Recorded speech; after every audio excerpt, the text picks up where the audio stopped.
الحبيب المصطفى ذو رأفة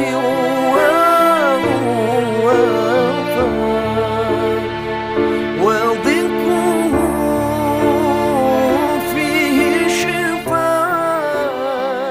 Assalamualaikum warahmatullahi wabarakatuh. Alhamdulillah wassalatu wassalamu ala Rasulillah wa ala alihi wa ashabihi wa man tabi'ahu wa mawalah.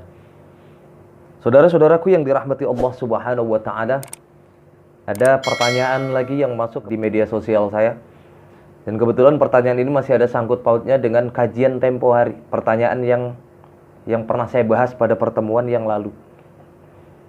Kalau pertanyaan yang lalu, bagaimana hukumnya kita bersedekah dengan menggunakan uang yang haram? Kalau pertanyaan saat ini yang ditujukan kepada saya, Ustadz, bagaimana cara kita menyalurkan uang itu? Misalkan uang itu uang haram. Yang pertama, uang itu sudah terlanjur masuk pada diri saya. Misalkan uang itu sudah terlanjur saya belikan makanan dan masuk pada diri saya. Yang kedua, uang ini masih ada pada diri saya. Nah, bagaimana status uang ini? Apakah harus saya buang uang haram ini?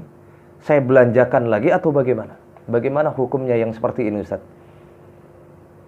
Saudaraku yang dirahmati Allah Subhanahu wa taala, haram itu sendiri ada dua kelompok. Kita harus paham dulu. Haram untuk diri kita, yang kedua haram untuk orang lain.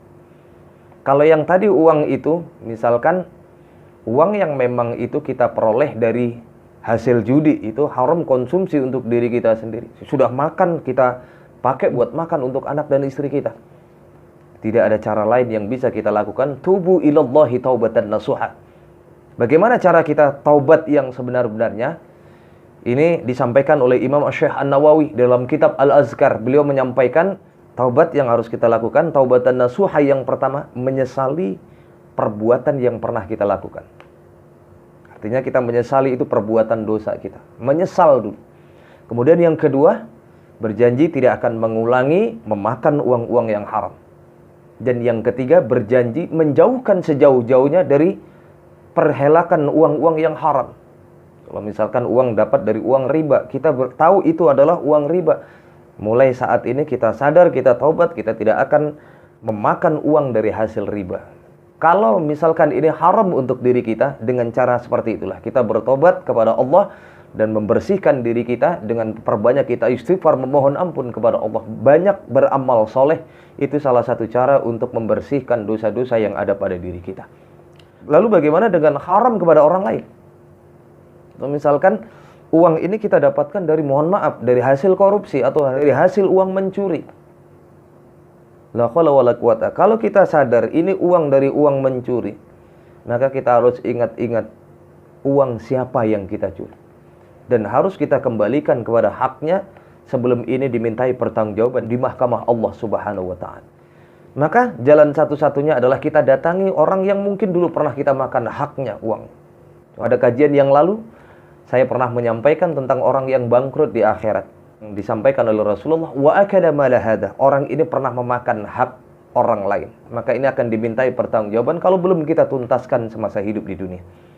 Contoh misalkan dalam skup wilayah kampung kita, RT, RW. Misalkan dulu semasa kita menjabat menjadi RT, menjadi RW. Kita sadar, kita bertobat kepada Allah.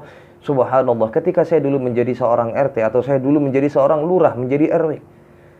Ada banyak uang-uang yang saat itu saya ambil dari rakyat yang bukan hak saya. Kita hitung seberapa banyak uang yang sudah kita makan, kembalikan kepada haknya. Sesuai dengan jumlah yang dulu kita ambil.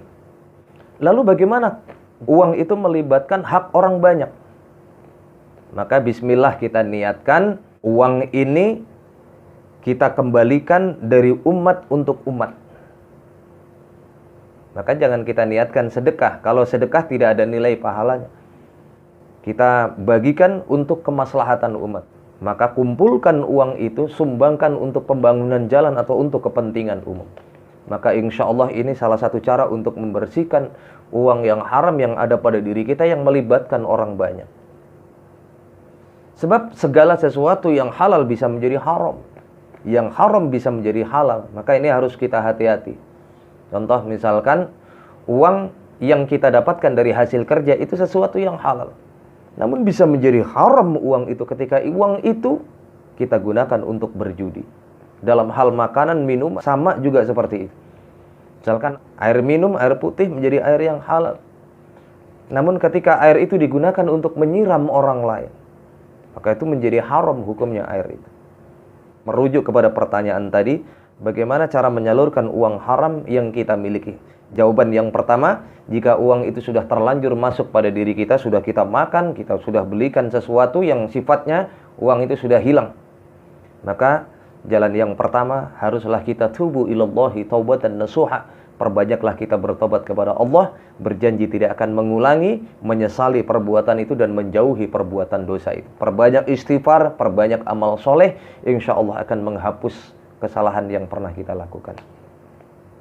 Cara yang kedua, jika uang itu adalah uang yang melibatkan umat, maka uang ini kita kembalikan dari umat untuk umat. Misalkan ada sekitar 10 juta uang yang kita makan saat itu, maka gunakan untuk pembangunan jalan, gunakan untuk kepentingan orang banyak. Maka insya Allah ini salah satu cara untuk menggugurkan dosa dari harta yang haram yang dulu pernah kita makan. Mudah-mudahan jawaban ini bisa memberikan pencerahan untuk kita semuanya. Dan mudah-mudahan kita dihindarkan dari uang haram yang kita berikan kepada anak dan istri kita, yang kita konsumsi pada diri kita adalah rizki dan uang yang halal. Amin ya rabbal alamin. Kurang lebihnya mohon maaf. Wallahul muwaffiq ila aqwamit thoriq wal 'afu minkum.